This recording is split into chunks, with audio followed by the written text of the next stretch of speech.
The speed of light is a constant. And it doesn't matter at which velocity you're going. It's the same speed in every inertial frame of reference, which is a little bit counterintuitive, but nevertheless, it's true.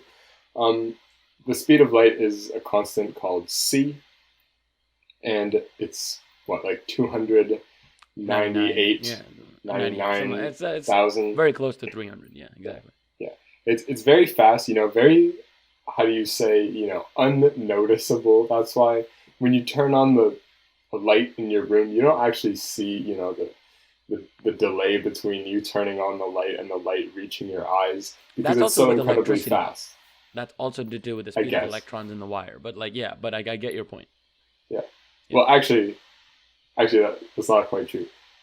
No, because electrons. No, but I know what you mean. Because technically, electrons are not flowing in the wire because they'll always be present in the wire. So it's Yeah, like kind of instantaneous. I know but what you mean. But what I was the trying to say is signal it also depends moves on. at the speed of light as Yeah, well. I was just saying it also depends on that, and then that light Yeah, emitting. So yeah, slight delay. which is still unnoticeable. I Obviously, think the number, yeah. I think the figure is like in 1 second, Mm. light can go around the Earth Seven, nine seven. times. Isn't it 7 times? Seven? Seven. I thought it was Some nine, number like some but big number, yeah, a big which number. is which is like actually incredible. And then another quick fact, if you didn't know, it's like what, 8.5 minutes to go from the Yep. sun to here, Yep. and like 1 second to go to the moon at the speed of light. Probably really fast. But I know 8.5 minutes for the sun for sure, like 8 minutes 34 seconds, something like that. But I'm not too sure about the moon. But anyways, but all of this that we're talking about, interestingly enough, notice how none of it is actually light. It's all to do with the speed of light. You know what I Mm-hmm. mean? Mm-hmm. Like everything that we talk about, especially with relativity, when we're talking about with well, special or general relativity, any form of relativity that we talk about photons in, or when we're talking about these this mysterious force traveling at this this infinite almost capped speed of the universe. What's interesting isn't the force, which we will be talking about today, which is exactly the point of this episode, but what, as we're discussing right now, what's also interesting is the speed, and that's the more interesting thing. The fact that the speed is somehow, or at least to our knowledge so far, the fastest thing anything can possibly attend or anything can possibly reach to. And everything in the universe is dependent on that speed. Everything. Relativity itself, right, is based, like time, how much it dilates, is based off of your velocity from the speed of light. So it's completely based on the fact that that guy is constant. Yeah. And one thing that should be emphasized is it's not only like atoms that can't move quicker than the speed of light. It's also down to information itself that can't travel faster than the speed of light. Mm. For example, if Ray, you're 1 light year away, and I wanted to I had an idea in my head that I wanted to put in your head.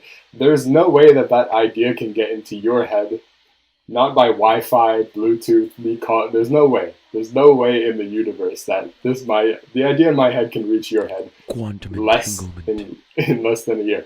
That doesn't violate It the doesn't. It doesn't. no. Exactly. It doesn't. It Yeah. doesn't. Yeah. I just wanted to say quantum entanglement because of we were talking about the whole information traveling at this cap speed and how it was, literally the biggest one of the biggest mysteries in physics. Einstein himself, you know, um, called it spooky action at a distance, the famous phrase, because even he himself did not believe that that was such a thing, right? Somehow information, not information, but just superpositions transferring instantaneously can lead to a decoding of information. So that whole process in physics is so interesting. And yeah, seems to destroy the whole information thing, but doesn't really, because the whole point of this thing is fundamentally why? Why is this photon or this light that we call it, why does it travel at this fundamental speed? And it's all got to do with, well, what is light? Light is just a combination of electric and magnetic waves. And the particle that we say that carries the force, and we're going to talk about this in a sec. I'm getting ahead of myself, I know, but the particle that we say that carries this electromagnetic force, the photon, is said to be massless. Now, any particle in the universe that is massless will travel at the speed of light. So the speed of light isn't really because of light, it's just the fastest speed possible. It's just that light happens to be massless, fundamentally speaking, so it travels at this fastest speed that we happen to call the speed of light.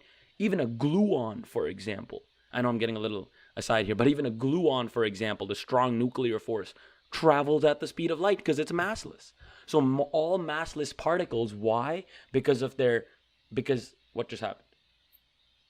Sorry, there was a small connection issue. I think we're good. You're muted though. Yeah, so gluons, fundamentally, due to their property of being massless, do not interact with the Higgs field.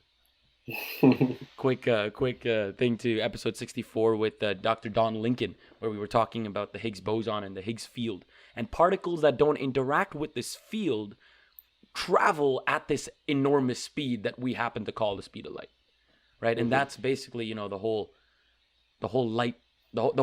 reason the speed is so cool. And not only is the speed intriguing, but as I said earlier, photons, for me, I mean, there are other entryways, I guess, to quantum mechanics, but to me, photons are the true gateways to quantum mechanics. Okay. In multiple ways as well. The first way is that photons are packets of energy, packets of bite-size. I wouldn't say indivisible, because you can have like different energy photons, but it's totally divisible, right? It's HF, right? Yeah, but I mean, like, one photon itself is its own like singular quantized packet of energy, right?